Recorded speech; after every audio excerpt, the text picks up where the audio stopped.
As Hillary Clinton and Donald Trump prepare to face off in the first presidential debates, the race for the White House is actually in a dead heat. A new Washington Post ABC News poll shows in a two-way matchup, both presidential candidates are deadlocked, 46% support among registered voters. So with both candidates tied in the polls, just how much is riding on these debates? Susan Page joins me now.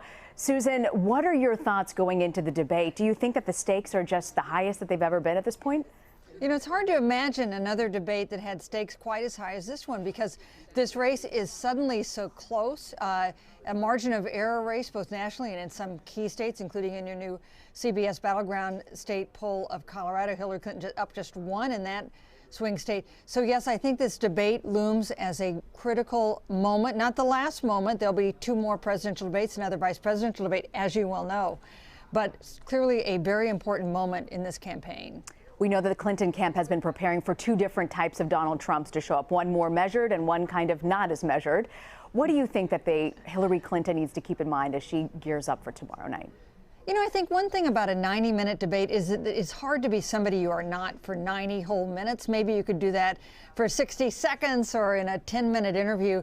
So I think there are some key qualities about both of these candidates that are likely to come through for viewers in this 90-minute debate, even if they strategize and even if they have some prepared one-liners or some strategies. One of the great things about having these debates and having them for an extended period of time is that there's a lot of time to explore different issues, and there's a lot of time to get a sense of who they really are. Who is the public, Susan, that each side is going after on Monday night that they're hoping to win over? We know that people feel passionately about one candidate or the other, but who is the audience that they want to go after? You know, I think each of these candidates has two audiences in mind. One is that very small number of swing voters, people who actually have not made up their minds yet. Maybe that's 6 or 7% of the electorate. Many of those people don't like either of these candidates. So that is one key group. But there's another key group that's larger, and that is their own supporters. Because, you know, it doesn't matter if somebody supports you if they don't bother to go vote.